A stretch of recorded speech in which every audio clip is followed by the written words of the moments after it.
Ok. Bem, então a gente está começando esse webinário da revista Novos Debates, né, em parceria com a ABA. Sejam todas e todos bem-vindos.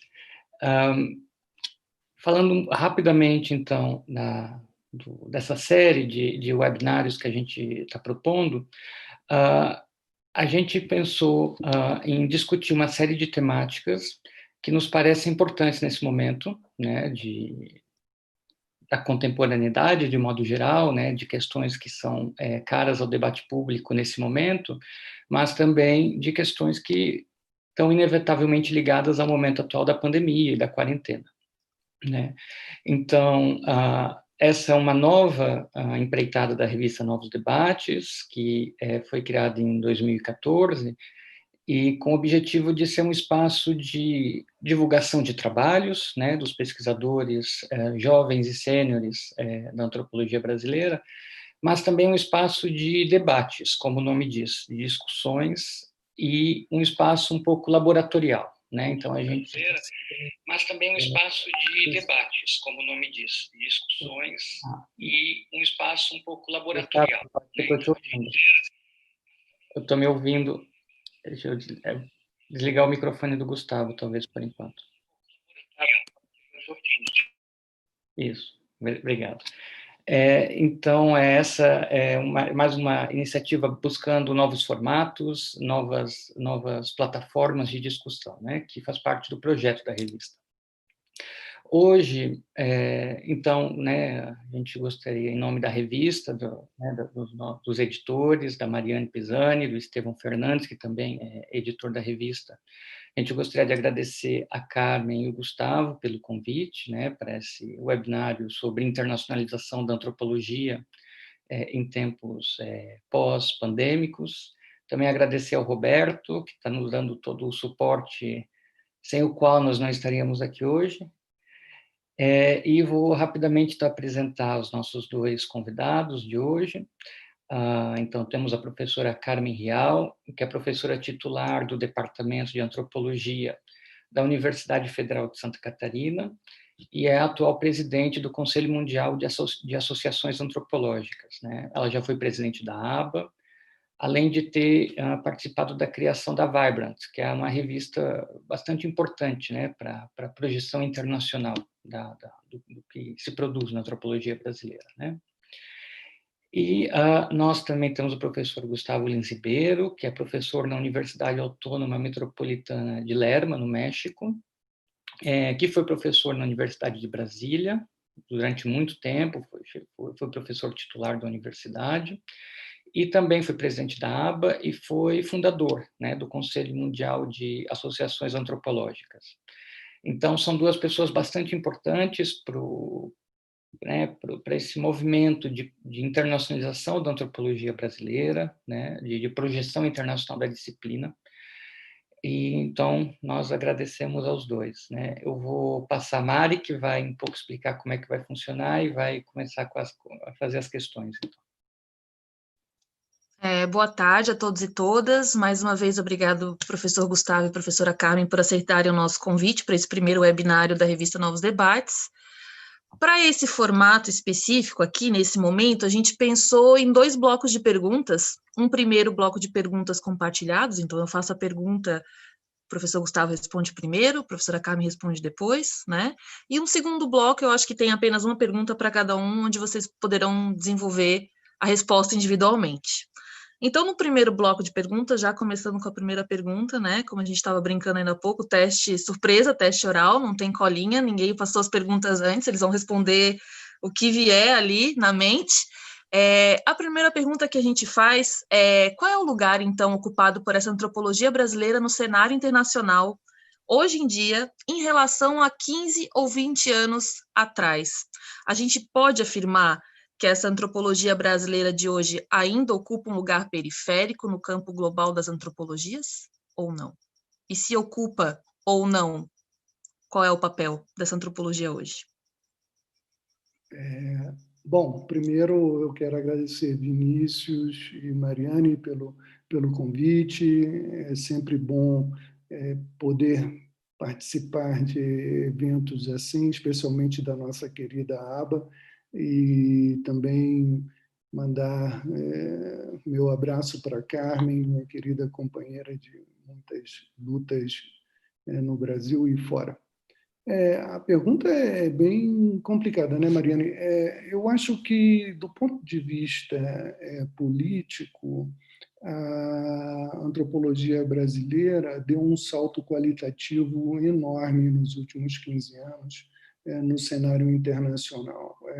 Ela entrou em vários lugares, redes que realmente nós não frequentávamos, ao menos de uma forma estruturada e organizada, como é o caso, em primeiro lugar, com a fundação do próprio Conselho Mundial de Associações Antropológicas, que se deu por uma iniciativa brasileira na Reunião Brasileira de Antropologia em Recife, em 2004. Isso teve um impacto muito grande no campo de articulações políticas. E o Brasil tem liderado consistentemente a Comissão Mundial. Uma prova disso é que a professora Carmen é a atual presidente do Conselho, não é? Também a própria União Internacional de Ciências Antropológicas e Etnológicas, cujo Congresso Mundial, como todos sabemos, foi em 2018, na Universidade Federal de Santa Catarina, né? Primeira vez que um Congresso Mundial é feito na América do Sul, com toda a relevância e a visibilidade que isso cria, tem a ver com as articulações, por exemplo, da professora Miriam Grossi, que foi a organizadora do Congresso, e agora está saindo um livro sobre essa experiência, que é realmente interessante, né? Ter um livro sobre um congresso internacional, nesse caso pioneiro, ele vai ser muito útil para todos nós agora e no futuro. Então, eu acho que nesse plano da política acadêmica internacional ou global, nós avançamos muito. Agora, no plano do impacto intelectual, acadêmico da antropologia brasileira, eu quero crer que também avançamos com iniciativas como a própria Vibrant, pelo Vinícius, mas ainda sofremos, não só nós, mas também várias outras antropologias importantes no mundo, com o verdadeiro... Eu pensei bloqueio, mas eu acho que bloqueio é muito, porque não sei se é uma questão consciente, mas com os impedimentos, melhor dito, de divulgação e de penetração do trabalho acadêmico brasileiro em redes internacionais. Há vários motivos para isso. Eu tenho certeza que a professora Carmen também vai considerá-los.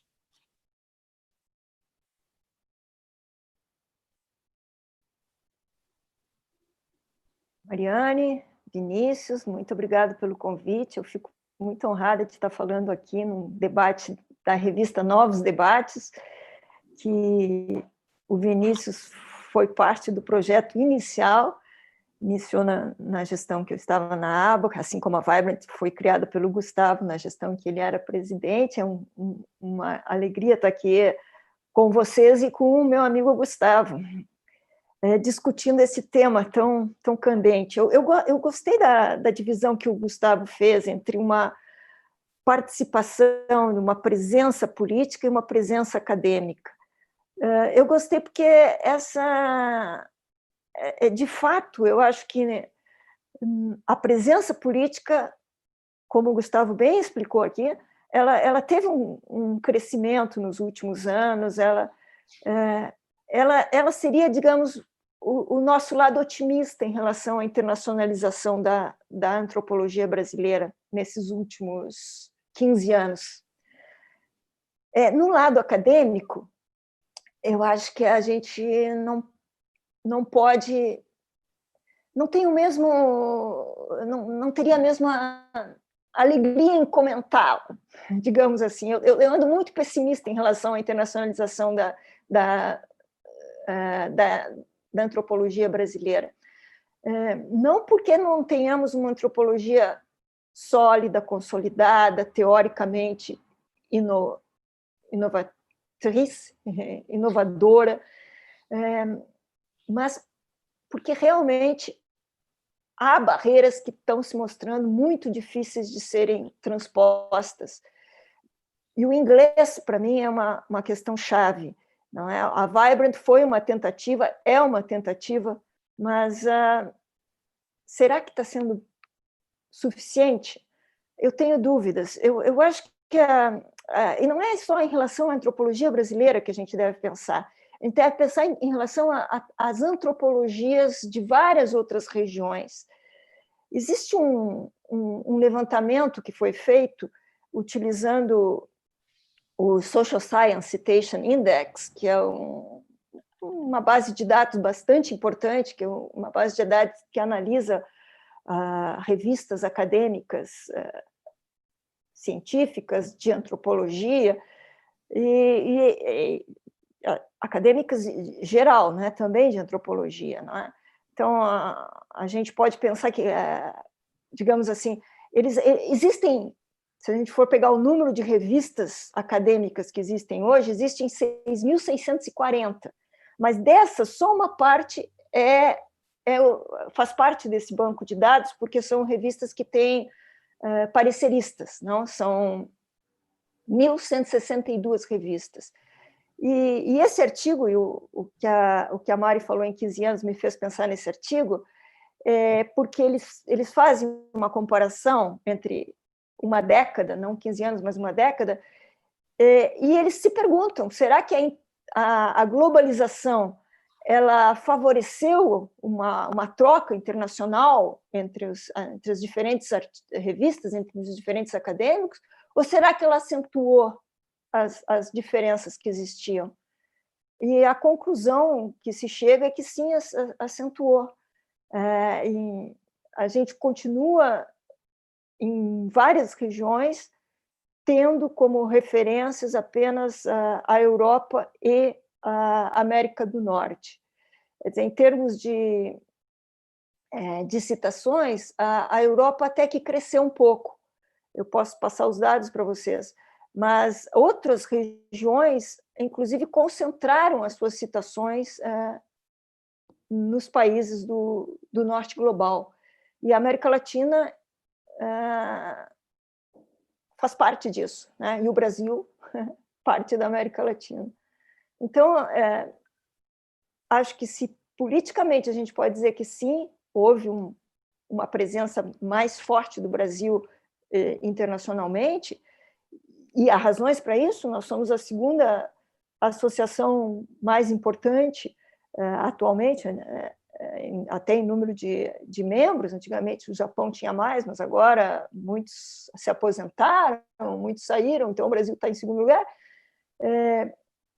Academicamente, infelizmente, eu acho que a gente não pode ser tão otimista assim, o que é uma lástima, porque acho que nós produzimos coisas muito boas que não são lidas, e nós mesmos temos que fazer uma autocrítica sobre quem nós colocamos nos nossos programas, nas disciplinas que nós oferecemos, e quem nós citamos nos artigos que nós escrevemos, porque isso é muito, muito presente também aqui entre nós. Então, digamos, a gente poderia pensar em termos, se a gente pensa em termos das relações que a gente estabelece, dos diálogos que a gente estabelece com colegas em outros países, né? Uhum. Evidentemente tem uma circulação muito grande entre antropólogos brasileiros e no exterior. A gente, enfim, participa de eventos no exterior, é convidado a dar palestras também, apresentar nos seminários, mas como vocês, de um ponto de vista mais, digamos assim, fenomenológico, de um ponto de vista mais das relações mesmo subjetivas, como é que vocês pensam as relações possíveis de diálogo com pesquisadores hoje americanos, europeus? Vocês se sentem escutados, de fato, quando vocês falam, assim, quando vocês apresentam?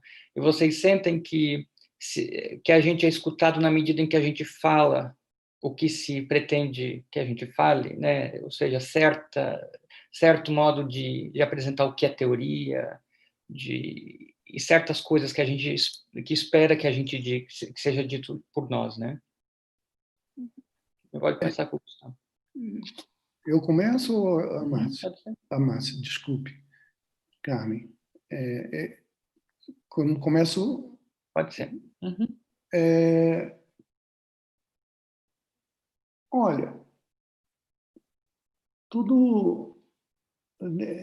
eu acho que tem muito a ver com as experiências que cada um de nós teve ou tem com âmbitos internacionais de reprodução da disciplina, né? Eu acho que sempre fui escutado, inclusive pelos colegas estadunidenses. Evidentemente, eu tenho um viés nessa questão porque eu estudei nos Estados Unidos meu doutorado. Então, fiz meu PhD na Universidade da cidade de Nova York, que é um centro muito respeitado na antropologia americana, e eu diria que até mais na época que eu fiz o doutorado, porque alguns grandes clássicos da disciplina estavam vivos e trabalhavam lá, nesse momento. Não é que não tenha grandes professores atualmente, mas a configuração da própria antropologia dos Estados Unidos mudou.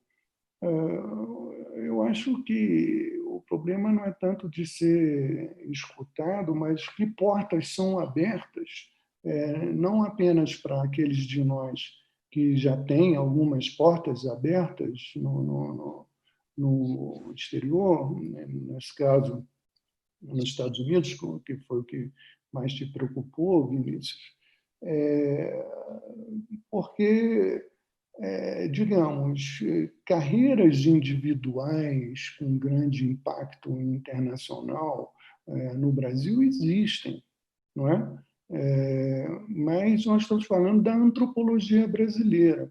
Então, a questão é se você usa suas redes acadêmicas fora do Brasil para abrir portas para os outros pesquisadores e autores brasileiros, ou apenas para se reproduzir enquanto autoridade internacional sobre alguma questão.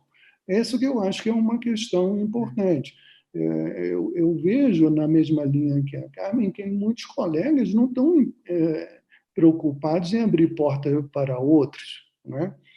Colegas que têm até redes internacionais muito poderosas e que são bastante conhecidos internacionalmente. Mas eu me pergunto, qual foi o trabalho que eles fizeram em termos de abrir portas para uma coletividade acadêmica brasileira? Pode ser que eu desconheça, dou o benefício da dúvida, mas eu realmente não vejo o que nós tentamos, não é? E continuamos tentando com a criação do Conselho Mundial de Associações Antropológicas, com a criação da revista Déjà Lu, do próprio Conselho, mas há um efeito de hegemonia aí, não é? Que é a hegemonia dos Estados Unidos, da academia estadunidense, que gera impactos perversos na própria reprodução da hegemonia deles, não é? Com relação a nós, impactos perversos para nós, porque, vamos dizer, que eles absorveram estruturalmente essa discussão de antropologias mundiais que nós começamos no princípio dos anos 2000. Absorveram. A Associação Americana de Antropologia é a única no mundo inteiro, nem a Associação Brasileira de Antropologia tem, que tem uma comissão de antropologias mundiais para debater como se diversifica a disseminação de conhecimento antropológico dentro da antropologia americana. Qual é o impacto dessa comissão acadêmico dentro da antropologia americana? Isso aí é uma outra discussão, mas ela tem, ou seja, absorveu a temática, colocou dentro da sua estrutura política e reproduz, supostamente, né? Algumas vitórias foram importantes. 2 brasileiros foram presidentes dessa comissão. Eu fui presidente e fundador da comissão. Depois veio a professora Bela Feldman Bianco, que também estudou nos Estados Unidos, na Universidade de Colômbia, e por conta de nossos debates, o American Anthropologist, que é a principal revista da Associação Americana, criou uma seção de antropologias mundiais que tem divulgado, efetivamente, o trabalho de várias pessoas, graças à liderança e à capacidade política da professora Virginia Domingues, que é cubano-americana, entende? Então, aí tem questão de cosmopolítica, no sentido amplo da palavra. Se você quer fazer cosmopolítica acadêmica, não para você, mas para os outros, eu acho que essa é uma questão fundamental. Eu concordo, quer dizer, subjetivamente eu não posso te dizer que eu tenha queixas. É claro, a gente é convidado, dá palestras, a gente é escutado, sim. Depende também das pessoas, como o Gustavo disse, é preciso que desde o início fique claro que se trata de uma relação horizontal, né? Isso aí é algo que desde o início ficou muito claro para nós, que nós não podíamos olhar para o norte como aquele lugar onde se vai buscar teorias, onde se vai escutar as grandes teorias que depois vão ser aplicadas aqui no campo. Não, a gente também pode produzir teorias, nós temos que ter diálogos horizontais. E eu acho que a gente tem tido mecanismos que ajudaram muito na construção desses diálogos horizontais, inclusive institucionalmente. Acho que a CAPES, através dos convênios que ela financia, convênios com a Espanha, com vários países. Eu já tive com a Espanha, com a França, com a Holanda, Wageningen, agora tenho com a Holanda em Amsterdã. E a Mari esteve num desses, na Holanda, através de um desses convênios. Então, quer dizer, isso ajuda muito estabelecer esses diálogos horizontais, não é? Porque não se trata de apenas receber, ouvir, mas de ser ouvido lá também. Não é? Acho que a hegemonia americana ela é enorme. Às vezes a gente não se dá conta. Eu me lembro que na IASA, quando eu estava falando agora recentemente, estava dizendo assim, olha, o Brasil tem 39 cursos de antropologia, né? Aí o Ed Liebel, que estava participando como ouvinte do nosso webinar da WCAA, ele dizia assim, no meio da intervenção, ele falou assim, nos Estados Unidos, contando graduação, pós-graduação, arqueologia, etc., a gente tem 6.000. Ora, dá para fazer 6.000. Quer dizer, é diante disso que nós estamos conversando, é sobre isso que nós estamos conversando. Então, é para esses formandos desses 6.000 lugares que a gente gostaria de ser lido, ser citado, enfim, ter um diálogo que não fosse só oral. A pergunta de vocês eu achei muito interessante, porque vocês são escutados, vocês são escutados. O Brasil é uma cultura acadêmica muito oral. Sim, nós somos escutados, mas se a pergunta fosse vocês são lidos, aí a resposta já seria mais nuanceada.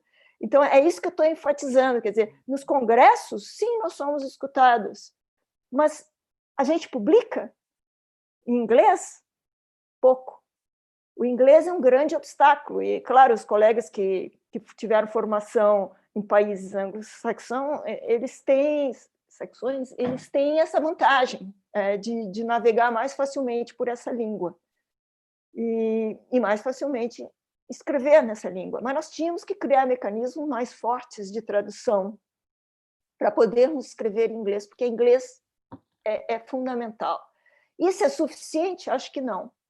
Acho que não, porque se os americanos quisessem, se realmente tivessem vontade, se isso fosse colocado como um problema nessa antropologia que é tão hegemônica, eles teriam como nos ler. E o que eu percebo é que não fazem. E não fazem. E a própria Virginia, que hoje dirige essa seção da American Anthropological, da revista, né, da American Anthropological, que é uma das mais importantes revistas, o Gustavo citou, ela mesma reconhece. Eles fazem entrevista com antropólogos do mundo inteiro, publicam pequenos artigos desses antropólogos, mas não são lidos pelos americanos. E, olha, eu fico assim impressionada com trabalhos que, às vezes, a gente tem que dar parecer em artigos, ou parecer em projetos, de americanos que vêm estudar no Brasil, e são muitos, e que não citam os brasileiros. Eles estão estudando grafite em Porto Alegre e não citam o trabalho lá do núcleo da Cornélia, que trabalha há anos sobre isso. Estou estudando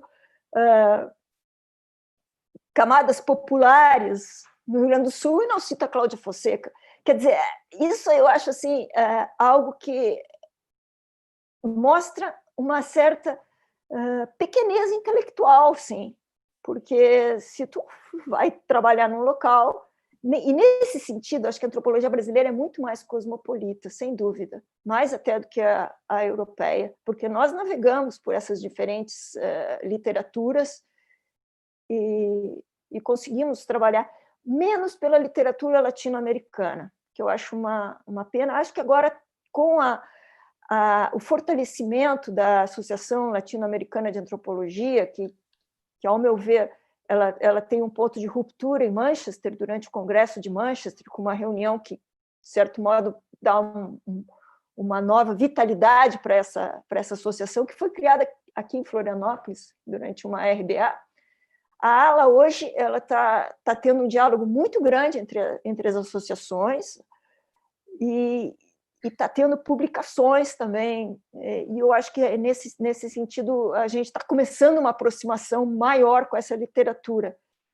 Também graças a um movimento do qual o Gustavo foi um dos líderes, que foi um movimento que ele colocou em questão toda essa hegemonia da antropologia americana aqui na América Latina.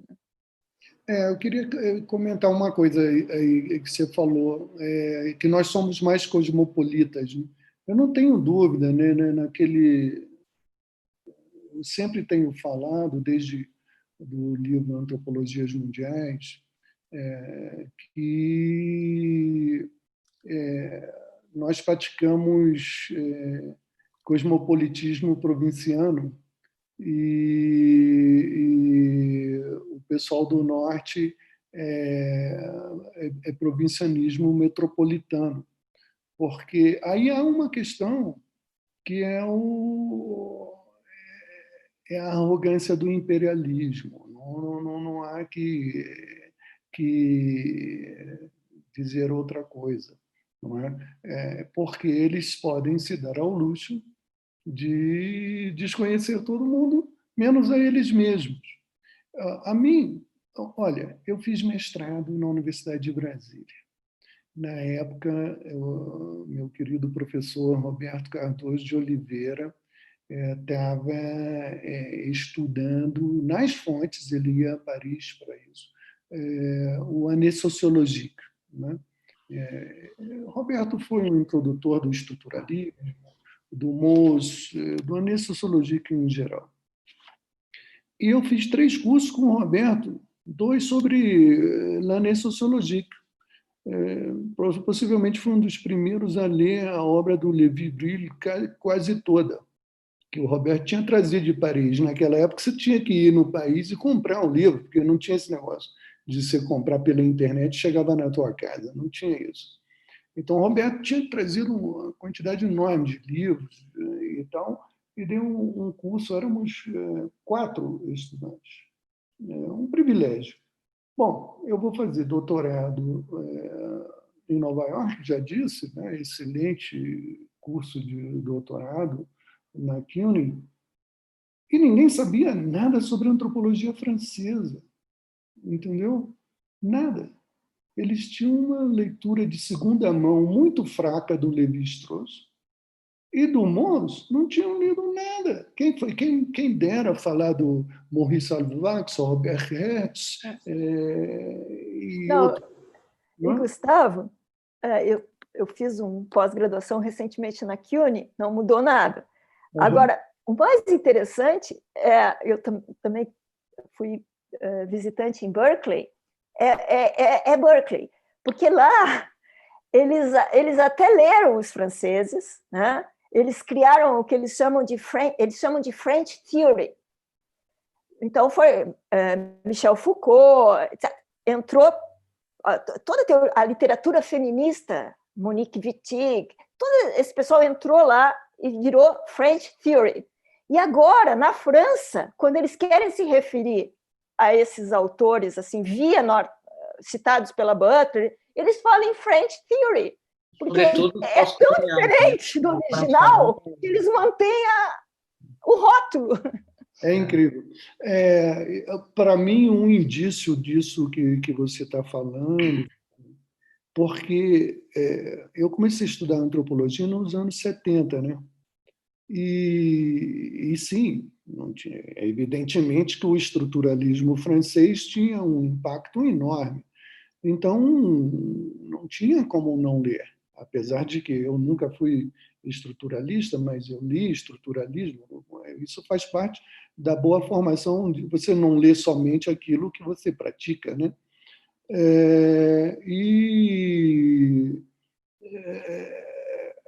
Tinha uma influência enorme. Você lia os textos, via as bibliografias, e os citados eram todos autores franceses.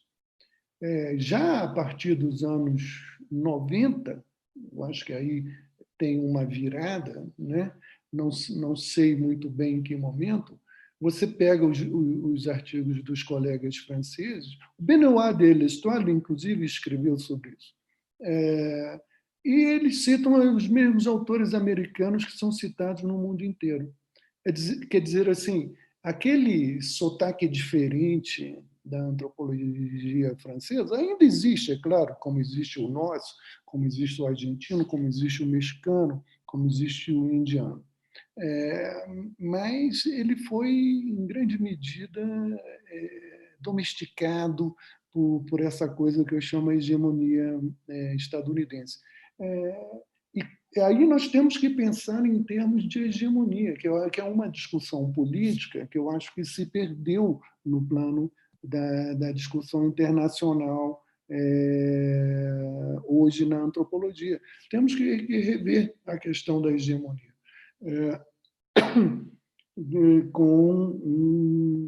no âmbito multilateral, né? Para chamar de alguma forma, que hoje é representado pela UAU, né? Pela World Anthropological Union, onde estão o Conselho e a União Internacional. Enfim, mas realmente nós assistimos nos últimos 40 anos um processo de perda de diversidade intelectual no mundo, que para mim, como antropólogo, é terrível. E essa foi uma das bases sobre a qual nós montamos não apenas o projeto intelectual, mas o projeto político das antropologias mundiais. Não podemos assistir à perda de diversidade intelectual no mundo sem fazer nada. Você quer falar, Vinícius? Na verdade, eu queria puxar um gancho, aí eu já posso te dar a palavra para você já dar continuidade, então. Tem a ver com o que vocês estão falando.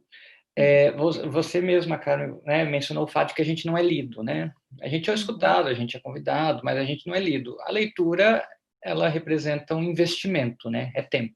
Não há nada mais caro no mundo do que tempo, né? E tempo é o grande fiel da balança do investimento nas coisas, né? Eu lembro que quando eu comecei meu mestrado, que eu fiz em Paris, foi publicado na época um manifesto que chamava Manifesto de Lausanne, que era assim, por uma antropologia não hegemônica, né? E era um grupo de pesquisadores franceses e canadenses, eu acho. A primeira coisa... Francine Sayan e Monder Quilani. É isso mesmo. Quando eu vejo esse tipo de obra, a primeira coisa que eu faço é ir à bibliografia. É a primeira coisa que eu abro. As referências bibliográficas. E era basicamente francesa as referências bibliográficas, né? Então, quer dizer, é um tipo de antropologia não hegemônica bastante deturpada, né? Mas acho que uma questão que a gente tem que se colocar, assim, por exemplo, o papel de advogado do diabo, afinal de contas, né, a gente sabe que a antropologia brasileira é tão cosmopolita, e que existe um provincianismo muito grande, né, em outras antropologias. Afinal de contas, por que a gente se importa tanto com o fato de que eles não nos leem, né? Afinal, por que é importante ser lido? O que nós temos a ganhar com o fato de que nós temos uma outra presença epistêmica no campo global, vamos dizer assim? Essa é uma boa pergunta. Eu acho que uma das conclusões importantes que a gente tem é que, sim, a internacionalização da antropologia brasileira é importante, mas a sua interiorização também é muito importante. Fazê-la ser conhecida dentro do próprio país. Agora, por que é importante ser lido? Bom, a comunidade científica é uma, não é? Eu acho que era importante ser lido quando a língua hegemônica era o latim, a gente tinha que usá-la, e eu acho que hoje é importante, sim, a gente está dentro dessa comunidade, a gente está trocando, eu acho que é importante ser lido. Agora, é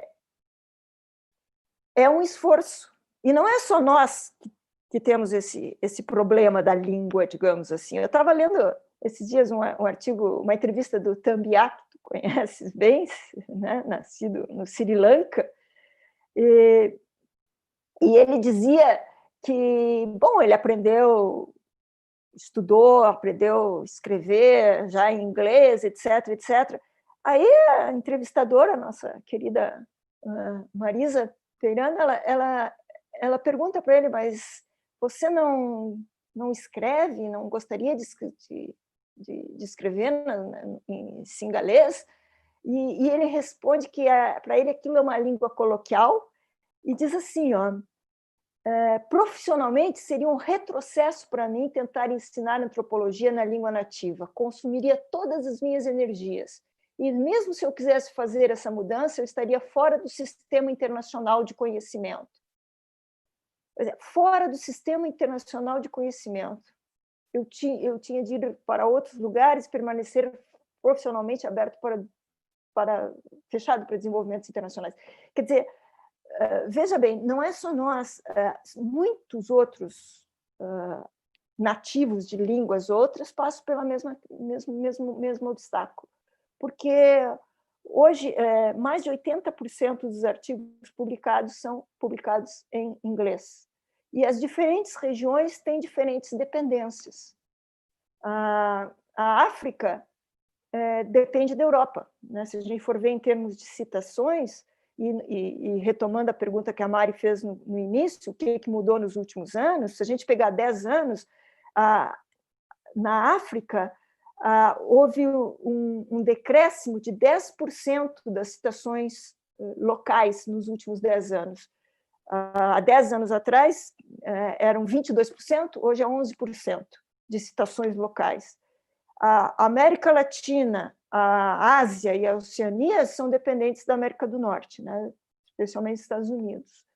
Então, em termos de citação, né? Os dados são esses. É interessante, no entanto, ver algumas mudanças que têm a ver com as mudanças também mais amplas de hegemonias políticas, não? Nós tínhamos o Japão como o país principal ali na Ásia. Hoje, a China está tomando esse lugar. Quer dizer, houve um decréscimo em termos de citações de japoneses e o chinês passou a ser mais citado. Claro, isso aí tem a ver com uma mudança de hegemonia econômica, embora acho que o chinês é 1,2%, quer dizer, é muito pouco, perto do que é os Estados Unidos, mesmo que haja uma mudança econômica, essa mudança de hegemonia cultural vai levar muito mais tempo para ocorrer. Acho que os Estados Unidos vai permanecer como esse centro hegemônico ainda durante muito tempo, mas a gente percebe algumas pequenas modificações. Agora, e também modificações em termos de autocitação, né? Houve um decréscimo de autocitação, tanto nos Estados Unidos quanto na Europa, o que já indica alguma coisa, alguma perspectiva mais positiva. Uhum. Bem, a gente teve várias respostas, né? Acho que nas outras perguntas que a gente tinha pensado ainda para esse bloco, tem bastante coisa que foi contemplada na resposta de vocês. E já que o nosso webinário aqui está falando da internacionalização em tempos de pós-pandemia, eu queria fazer uma pergunta, então, pensando especificamente esse papel da antropologia nacional e internacional para pensar essa pandemia que a gente vive hoje, né? Então, é pensar como que a pandemia Covid-19 ela afeta as nossas políticas de financiamento internacional à pesquisa antropológica. Essa pandemia Covid-19 pode representar uma fragilização das ciências humanas em detrimento dos financiamentos destinados às ciências biológicas, nesse momento específico? Ou há um movimento, vocês identificam um movimento de reconhecimento da importância das disciplinas como antropologia, sociologia, história, para que a gente faça esse enfrentamento da pandemia? Eu queria falar só um pouquinho antes sobre o que a Carmen falou, porque eu não me remeti à questão e é uma questão importante que o Vinícius, por que ser lido, né? A Carmen colocou um cenário bastante amplo e acontece o seguinte, nos últimos 50 anos também o que nós observamos foi uma internacionalização dos sistemas de educação superior no mundo inteiro. Isso é um processo que tem a ver com as formas de modernização do pós-Segunda Guerra Mundial.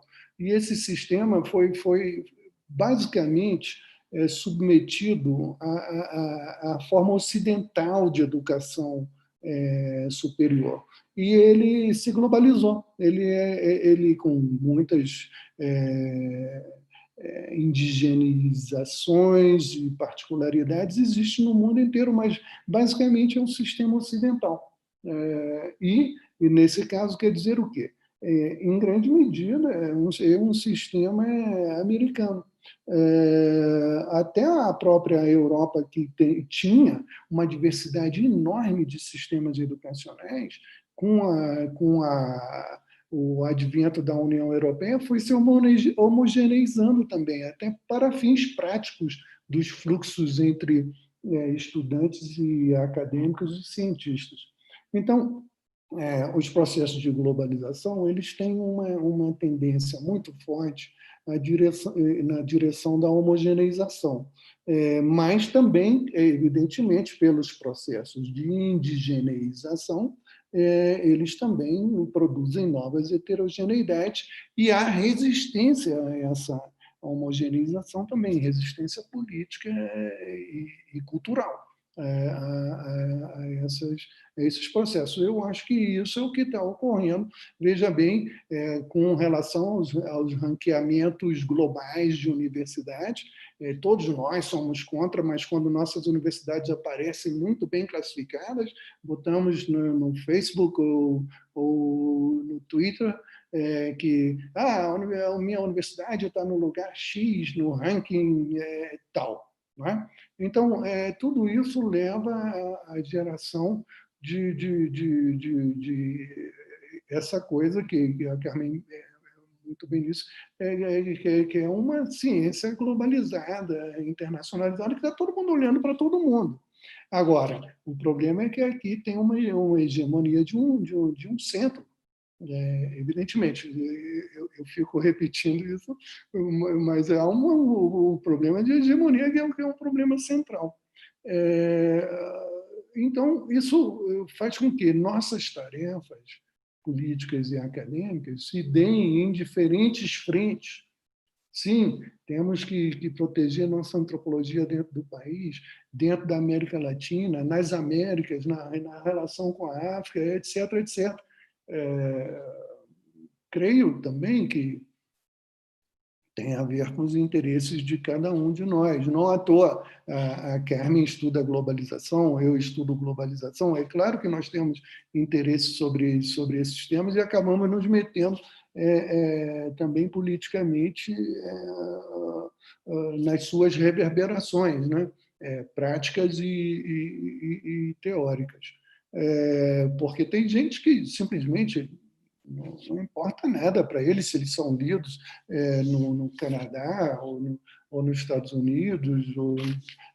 Digo assim, do ponto de vista subjetivo. Do ponto de vista sociológico, claro que o que acontece é que a antropologia brasileira tem uma massa de praticantes muito grande. Possivelmente, eu não sei, está entre as 5 maiores massas de praticantes do mundo. Eu não sei, talvez o Vinícius possa me esclarecer com relação à Índia, né? Porque eu não sei quantos milhares. Aqui no México também existe uma quantidade enorme de antropólogos, né? Mesmo porque a definição de quem é antropólogo muda muito de país para país, e aqui a graduação sempre foi um título terminal em antropologia. Então, eles têm muitos antropólogos, somente com graduação. No Brasil, isso é um movimento que começou mais recentemente, não sei, 10, 15 anos atrás. Então, nós temos uma massa muito grande, uma massa diferenciada, uma massa crítica, né? Que tem relações complexas com diferentes redes internacionais. Então, naturalmente, a gente entra nesse debate. O problema da língua é um problema central, a gente poderia ficar o tempo todo só nele. Mas eu não... E uma coisa, eu acho que hoje a antropologia francesa faz parte das antropologias periféricas, ela deixou de ser central. Realmente, talvez a única antropologia central que exista hoje é a dos Estados Unidos. Talvez, porque eu digo que talvez com alguns adendos britânicos, mas isso é polêmico o que eu estou dizendo. Sobre a pandemia, já passo logo para isso, né? Eu acho o seguinte, eu acho que se abre, como sempre, uma janela de oportunidades e outra de problemas, né? A janela de oportunidades surge com a ampliação gigantesca daquilo que há 20 anos atrás eu chamei de espaço público virtual, né? Porque todos migramos para o espaço público virtual, estamos nesse momento praticando isso, né? Socializando em copresença eletrônica. Não é nada novo, tanto que há 20 anos atrás eu podia escrever sobre isso, que o espaço público estava mais complexo. Hoje, contemporaneamente, você tem espaço público real, da interação real, fenomenológica, e tem um espaço público virtual, que é esse da copresença eletrônica, mediada por telas e redes. E essa migração das práticas sociais, econômicas, culturais e políticas já estava em curso. A pandemia acelerou isso, acelerou tremendamente. Então, e nós, na academia, nos sistemas universitários e científicos, fomos talvez dos mais atingidos por essa forte migração súbita provocada pela pandemia. E isso tem um lado bom. Qual é o lado bom? É que descobrimos como fazer coisas como essa, que são muito mais baratas, muito mais flexíveis, atinge um público muito mais plural e diversificado. A Carmen sabe disso melhor do que eu, por causa dos webinars da Comissão Mundial de Associações Antropológicas, que fala para o mundo, né? Então, você tem uma possibilidade de comunicação plural, vazada, transnacional. Também escrevi em 96 sobre a internet como base da comunidade transnacional imaginada virtual. Era assim, galera, isso aqui vai gerar transnacionalismos novos. E agora nós estamos profundizando esse processo, que implica em trazer mais novos atores. Esse é o lado positivo. Depois a gente pode conversar sobre os lados negativos. Isso, Carmen, se você pudesse também abordar essa questão do ponto de vista do teu trabalho no Conselho Mundial de Associações nesse momento, quais têm sido os debates, né, sobre financiamento da pesquisa antropológica a partir de agora, assim? Uhum.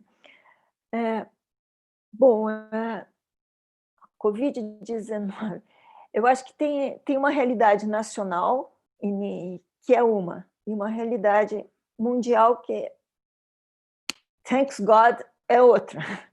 Assim, no Brasil, acho que sim, a pesquisa antropológica, sociológica, das ciências humanas foi muito afetada. Parece que ciência hoje é só sinônimo de hard science, e não é assim. A gente sabe a importância que tem a antropologia no momento para pensar todas as questões que estão ligadas a essa doença.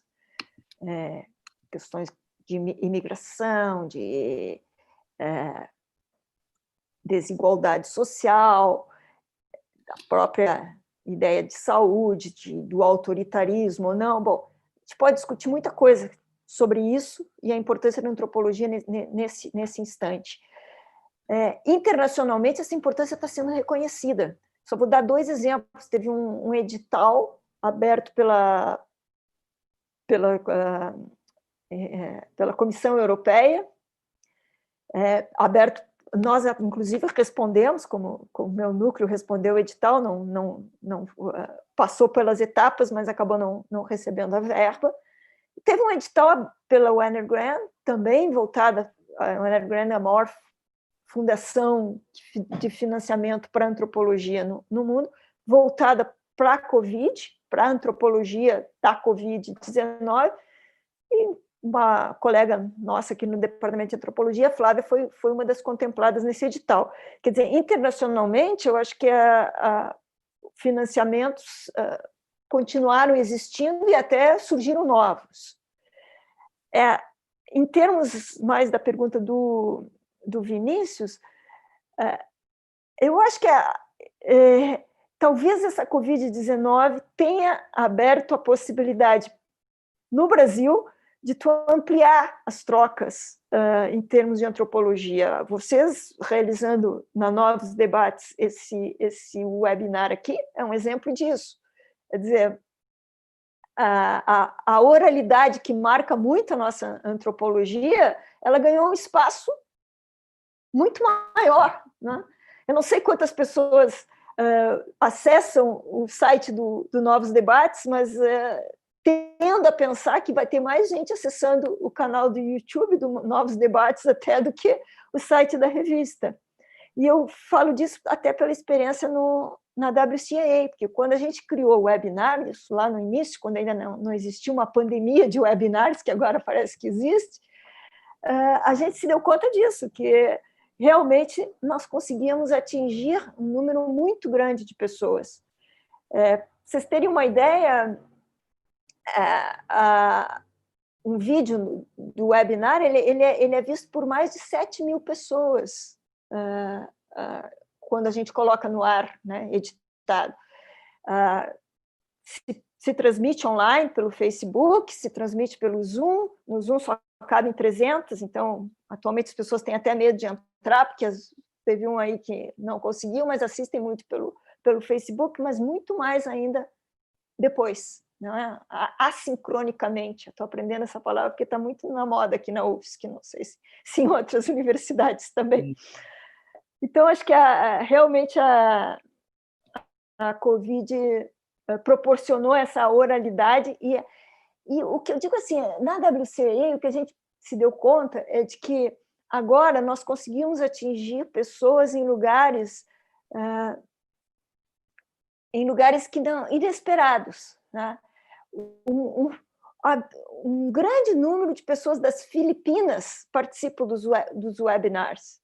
Se fosse me dizer quem é que vai assistir o webinar, eu jamais teria pensado, não, Filipinas. Mas acontece isso.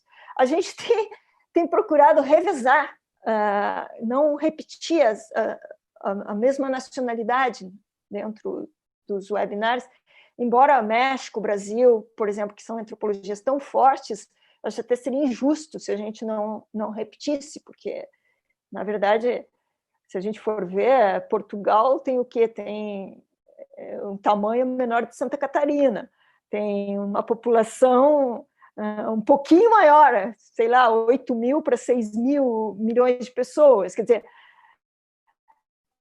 às vezes a gente não se dá conta, mas nós somos realmente um continente, e nós temos que pensar enquanto continente, né? Então, por isso que eu digo, o México, o número de antropólogos que tem, ou a Índia, é muito grande.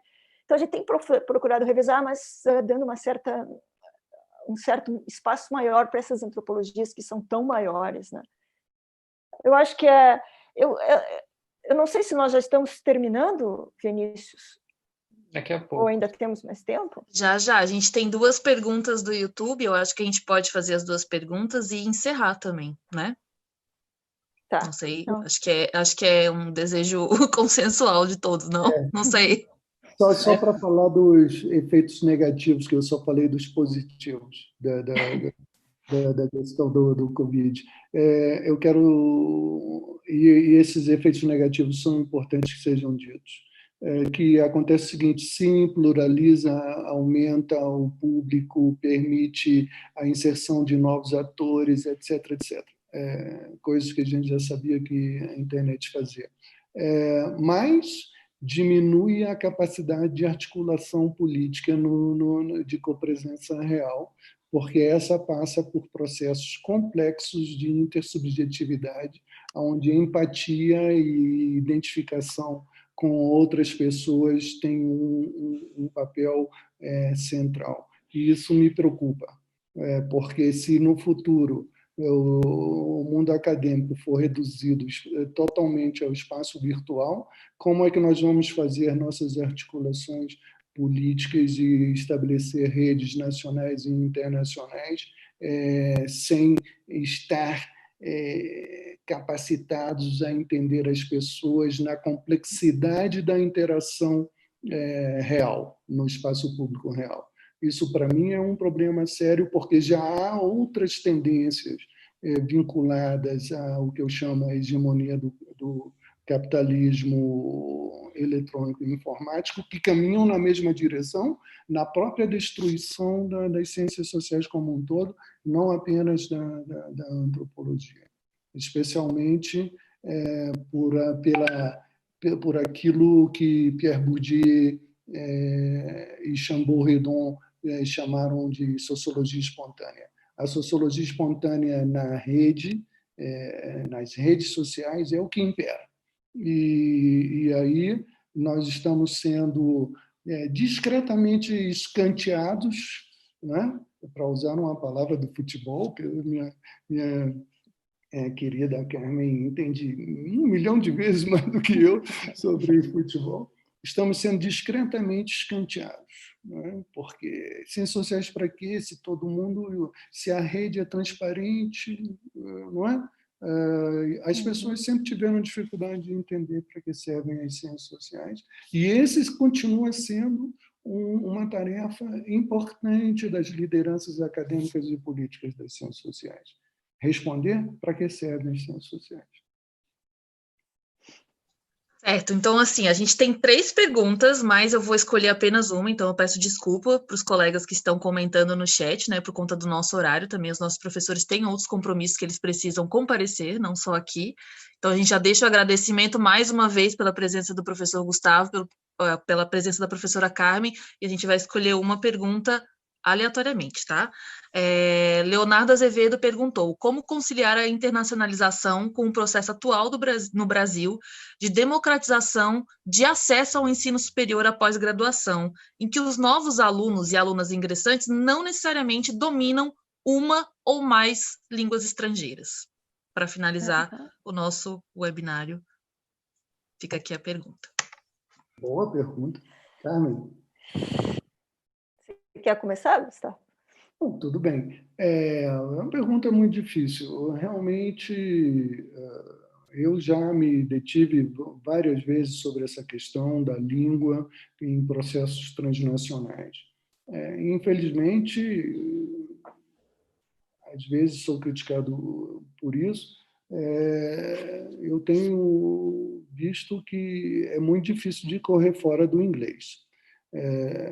Se nós pensarmos em longa duração, o inglês, evidentemente, que tem apenas 200 anos, mais ou menos do que isso, na verdade, a sua hegemonia global é um efeito da Segunda Guerra Mundial também. Mas o processo de internacionalização do inglês tem uns 200 anos, com o Império Britânico, etc. Né? Por sorte, é uma língua muito fácil. Para nós que falamos línguas latinas, o inglês é uma língua fácil. Difícil de escrever, mas de falar não é tão difícil. Verbos, não é? Nossos verbos são verbos complexos, os tempos dos verbos. Em inglês, nesse ponto, é uma redução da complexidade de outras línguas, especialmente das línguas latinas que nós falamos. Agora, o problema aí é o seguinte: como lidar com a hegemonia da língua inglesa? Porque, evidentemente, toda hegemonia é uma questão política.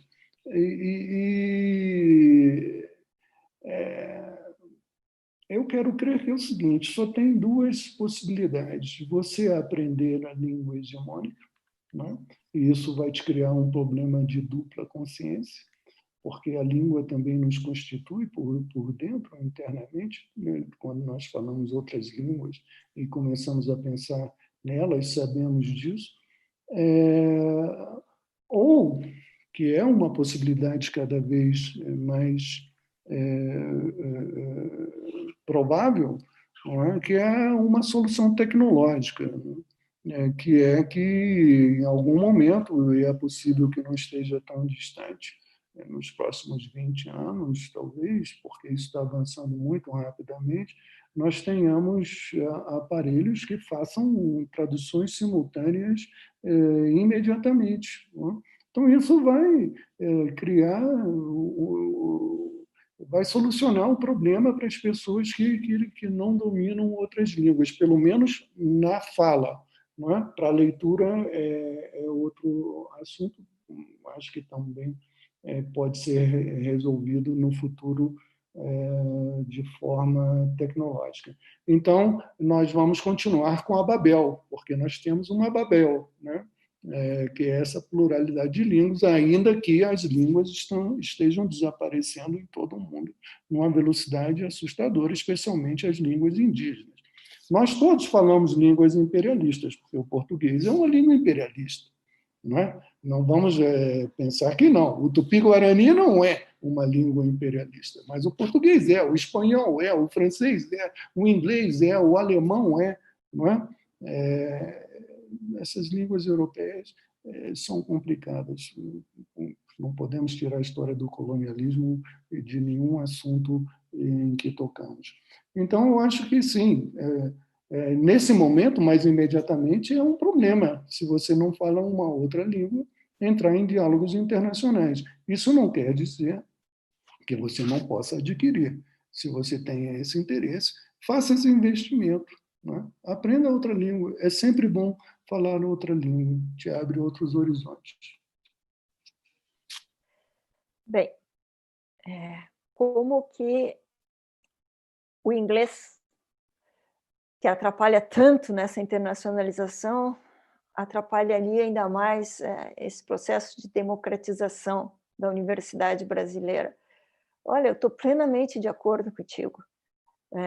Segundo dados da CAPES, em 2016, nós tínhamos 450 professores de antropologia nas universidades no Brasil. Se é difícil para esses 450 professores dominarem o inglês, serem capazes de publicar em inglês, imagina para os seus estudantes. Esse processo de ação afirmativa que levou, sim, a uma real democratização da universidade brasileira e que eu acho que hoje está em perigo, no atual governo, nós temos um retrocesso enorme. Esse foi um processo que esbarrou, o inglês continua sendo uma grande barreira esse processo. Eu vou dar um exemplo aqui na UFSC, eu fazia parte do conselho da pós-graduação, e a muito custo nós conseguimos aprovar o edital que está na lei, eles estavam só respondendo uma lei que existe, obrigando a ação afirmativa nos editais de seleção de todos os cursos. Tá, ok, vai ter ação afirmativa para negros, na antropologia tem também para pessoas de outras orientações sexuais, para indígenas. Agora, a prova de língua, não, essas os colegas não abriram mão, tem que ser o inglês. Ora, você fazer uma prova de seleção em que o inglês é decisivo na entrada para um mestrado de um curso, isso aí realmente exclui uma parte significativa das pessoas que estudaram em escolas públicas e que não tiveram uma formação em inglês. Isso é evidente. Então, realmente, você tem toda a razão. A democratização da universidade brasileira, ela esbarra em provas seletivas de inglês, por exemplo. Depois esbarra numa falta de auxílio às pessoas que conseguem entrar, de se aperfeiçoar nessa língua, né? Em ter mais verbas para tradução, em ter mais verbas para que elas possam aprender essa língua, né? Porque não dá para pedir para um aluno que fez toda a sua formação numa escola pública, portanto, deve vir de uma família com poucos recursos, que pague um professor de inglês. Isso é um absurdo, mas parece que é isso que os meus colegas do conselho esperavam que fizesse. Mas para não encerrar assim uma nota tão pessimista e completando um pouco o que o Gustavo estava dizendo, sim, eu acho que a tecnologia tem sido uma aliada nossa nessa batalha pelo inglês. Por exemplo, essa própria gravação que a gente está fazendo aqui, que depois vai para o ar no YouTube, e depois provavelmente vai estar no ar também na WCAA, no canal da UOL, de YouTube, ela vai poder ser vista em outras línguas, pela Babel, aí, de que se referiu o Gustavo, porque o YouTube já tem uma ferramenta que permite tradução, e é uma tradução razoável, não é uma tradução tão ruim assim. Então, nós vamos poder ser lidos em inglês, graças a essa ferramenta. E o contrário existe, quer dizer, as pessoas já podem acessar no YouTube palestras em português com essa ferramenta. Acho que o Google Translate tem sido uma ótima ferramenta também, e outros ferramentas de tradução que existem, são disponíveis online gratuitamente, mas ainda há uma resistência muito grande. Eu vou dizer, a internacionalização da antropologia, ela tem que começar também no Brasil, pela publicação, não só na Vibrant, mas eu por exemplo, sou editora da seção de Ciências Humanas dos Anais da Academia Brasileira de Ciências. Então, eu pensei, puxa, vou ler muitos artigos de antropólogos, vai ser uma beleza, sociólogo. Não recebo nada. Eu recebo artigos que me mandam da geografia, de outras ciências que escrevem sobre algo que eles imaginam que possa ser de interesse das ciências humanas, mas nós não mandamos artigos para as revistas que publicam em inglês artigos, o que eu acho realmente uma lástima. É claro que há um custo nisso, que as pós-graduações deviam investir mais dinheiro em editais para ajudar os professores, esses 450 professores de antropologia no Brasil, a traduzirem seus artigos, mas é algo que devia ser feito. Porque depois que esse artigo é publicado em inglês e que ele vai para um repositório, tipo academica.edu, ele passa a ser lido. Quer dizer, a nossa internacionalização não passa necessariamente por publicar no American Anthropologist ou em outras revistas que têm custo, que cobram para que o artigo possa ser revisto, e que é algo que foge à nossa política no Brasil, que sempre foi de open access, mas com revisores. É importante fazer essa distinção, porque quando a gente fala em open access no exterior, o acesso aberto, as pessoas desconfiam da revista, pensam que qualquer coisa pode ser publicada, porque para eles open access não necessariamente tem que ter pareceristas. Então nós temos uma cultura de que os artigos são publicados de graça, gratuitamente, e no exterior não é essa cultura. Então para nós dói muito ter que pagar para uma revista analisar um artigo nosso, né? Então esses repositórios que aceitam artigos gratuitamente em outras línguas e que são muito acessados é uma possibilidade forte para a internacionalização.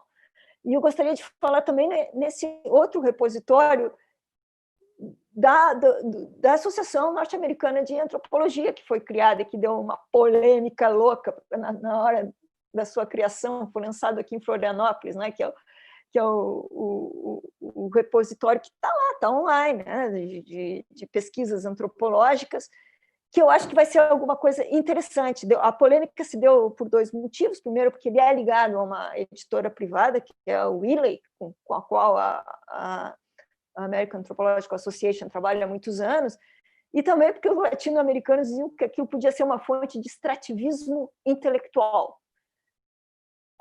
É um perigo que existe, mas eu acho que a internacionalização não pode ficar esbarrando nesse tipo de pânico, não? Eu acho que a gente tem que se extrativismo intelectual existe, tem que ser denunciado, assim como é denunciado o plágio, mas não pode ser uma barreira. E uma outra questão que eu quero colocar também no sentido de o que fazer e como melhorar essa internacionalização, eu acho que nós temos que cada vez mais pressionar as revistas a obrigarem os articulistas a citarem autores locais ao local de pesquisa em que ele está sendo feito. Quer dizer, isso já existe, não estou inventando a roda. A Cláudia Fonseca me mandou, inclusive, uma recomendação que ela recebeu de uma revista em que ficava bem claro isso. Tem que citar os intelectuais locais que já estudaram o que você está estudando. Quer dizer, se a gente passar isso para as revistas grandes, internacionais, acho que tende a melhorar. Porque não é só nós que temos que aprender inglês, eles têm que aprender também a ler em outras línguas, né? E a usar o YouTube em outras línguas. Né? Seria isso, Mari, Vini. Vini, quer fazer um encerramento? Agradecimentos em nome da revista. Estou vendo aqui que tem pessoas desejando que a gente continuasse por mais tempo na conversa. Tem muitas coisas também que a gente gostaria de perguntar ainda. Mas a gente pensou justamente num webinar que não fosse muito longo, que durasse 1 hora e 15 no máximo. E então a gente agradece novamente ao Gustavo, à Carmen, por ter aceitado esse convite, acho que são questões muito importantes que foram discutidas hoje. E a gente, então, agradece vocês, agradece o Roberto novamente também pelo apoio da aba. E é isso, assim, a gente vai mandar para vocês algumas perguntas que a gente recebeu também, se vocês quiserem responder. Não, foi um grande prazer encontrar vocês, encontrar o meu amigo Gustavo. Por mim, continuava a conversa, mas tem uma reunião aí que vai rolar que eu tenho que... Também, para mim, maravilha poder discutir na minha própria língua, né? Porque atualmente eu só discuto em espanhol. Não, é até uma pena que a gente não conseguiu discutir um pouco, né? Agora, a relação da antropologia mexicana com a antropologia brasileira, por exemplo, acho que era uma questão sem dúvida. Esse é um grande tema também, que são as duas maiores antropologias da América Latina e, em grande medida, se desconhecem, infelizmente. Apesar de medidas que a gente inventou, como o Encontro México-Brasil de Antropologia, mas tudo isso leva muito tempo e você, como vimos nessa discussão de hoje, se encontra com muitos impedimentos e muitas limitações em um momento em que os recursos para as ciências sociais estão diminuindo praticamente no mundo inteiro, com algumas exceções, possivelmente a Argentina seja uma delas, apesar de que a situação na Argentina, para o CONICET, né, que é o CNPq argentino, também não anda muito boa. Mas aí a gente teria que enfocar somente no nosso continente, que certamente é muito rico, porque não dá para deixar a Colômbia de fora, né? Bom, não dá para deixar ninguém de fora, mas seria a gente vai marcar outra conversa. Quero agradecer também, professora Carmen, professor Gustavo, né, não só em nome da revista, mas em nome de todas as pessoas que estavam aqui no chat, mandaram os parabéns, agradeceram, os outros colegas que mandaram perguntas e a gente, infelizmente, não pôde incluir aqui nesse bate-papo. A gente vai tentar mandar as perguntas para os professores, quem sabe eles respondam e a gente coloca aqui no chat depois que encerrar esse vídeo. E a gente está, né, essa é a primeira de uma série de webinários que a gente vai fazer pela revista Novos Debates. A gente tem outros webinários que estão planejados ainda para até o final do ano, né, no correr desse ano. E a gente agradece mais uma vez. A gente já tem marcado o próximo, Vini? Dia 1º de setembro, com a professora Maria Cláudia Coelho da UERJ, sobre emoções e quarentena e trabalho intelectual. Muito bom. Então, a gente aguarda vocês no 1º de setembro, né? Acho que vai ser nesse mesmo horário de novo. E mais uma vez, obrigada, Carmen, obrigada, Gustavo. Boa semana para todos e todas e cuidem-se, né, da pandemia. Até mais. Obrigado a vocês. Beijos. Beijos, beijos. Bye. Bye, bye.